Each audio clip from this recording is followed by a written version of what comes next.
All right, thank you, Courtney. 7:29 here, your headlines. There's a symposium going on at this hour in Huntsville, Alabama. Officials there showing the country's defense system and highlighting some of its strengths. Got a live look here at that Space and Missile Defense Symposium. Officials are saying that it is important, given today's climate, to not overpromise on what our defense system can do.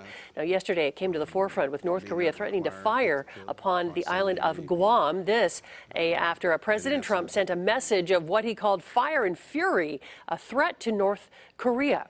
We can listen in for a moment. In the vicinity, so one or all of those may be the answer, and we're working through that. And you made a comment about me answering the questions fast. It's I provided a directive within the agency. When we get lots of congressional inquiries or inquiries from others, and when they ask a question, more often than not, the first word should be yes or no.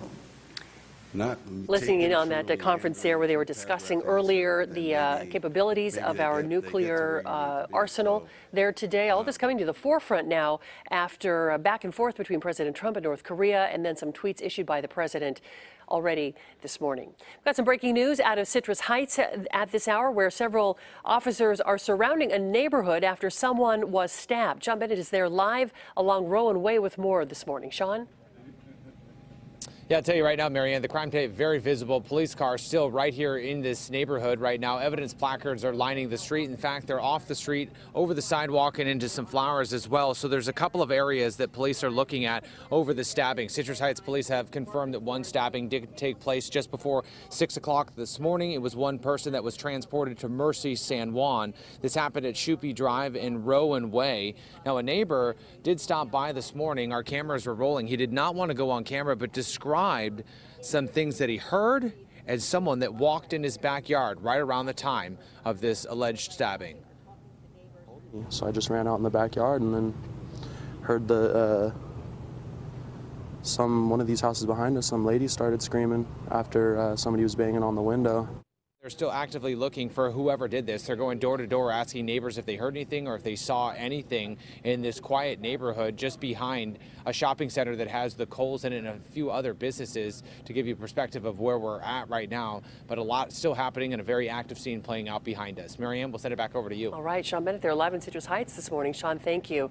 Tiger Woods' arraignment this morning has been moved to October 25th now. A spokesperson for the state attorney in Florida said Woods will be entering the Palm Beach County State Attorney's first-time DUI offender diversion program. Participants can serve 12 months probation with special conditions and plead guilty to reckless driving charges, which can later be expunged off of the person's record. It's standard. He was not treated any differently than anybody else. This is anyone else in the same position as him would be offered the same exact thing. Woods was found asleep behind the wheel of his car in Jupiter, Florida last Memorial Day. He said he took a mix of prescribed medications.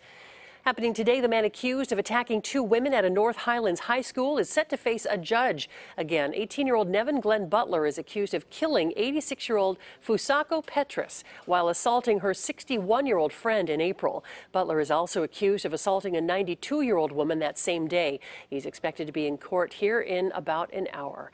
Dutch Bros Coffee in Live Oak is giving you the opportunity to do something good for the price of a cup of joe. Today, $1 from every drink sold from that shop on Live Oak Boulevard will go to a fund to help out Yuba County Sheriff's deputies Philip Bronson and Andrew Everhart. They were shot responding to a disturbance call at a marijuana grow near Oregon House at a Rastafarian church. So far this morning, a number of community members have stopped by to help support that cause, a show of support which has touched officers from other police departments. Oh, I think it's fabulous. I think it's great to have a community come together and help out with the deputies that got hurt.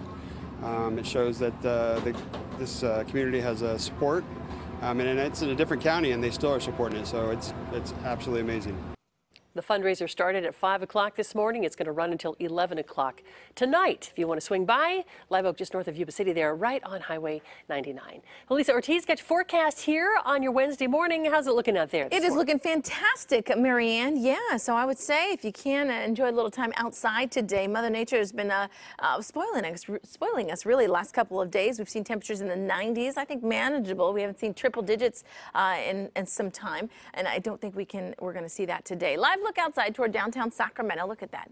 Clear blue skies, sun out. You'll need those sunglasses as you head out the door. We've got temperatures in the 60s. We are going to warm up, though, back up into the 90s today, maybe even a tad warmer than yesterday. We topped it at 92 yesterday. Here's a look at the big picture. Titan HD showing you nice and quiet. You see a little bit of some lightning strikes popping up there this morning, too. Still seeing a little activity in around the higher elevations. We saw some of that this morning, and we're keeping it in the forecast for this afternoon. I think we'll stay sunny and quiet across the valley, but the higher elevations, we might see some mountain showers later on today, as we've seen the last few days. As a result, flash flood watch in place for that area in green, and that is through 10 o'clock tonight. Your highs today across the valley, 94 through the foothills, 94 in the Delta, 79 in the Sierra, and 67 in the Bay. If you're wondering what to wear, it is seasonable. So I say just go t-shirt and shorts or a skirt, and you'll be good to go. Mid-90s for today. And then you'll notice we bump up those numbers just a couple of degrees each day toward Friday. And then you'll notice a big change coming our way next week, where we might see a little more cloud cover and temperatures dipping down into the upper 80s. 7:35. Hi, Court. Hey, good morning, Hugh. All right, let me show you some slowdowns as you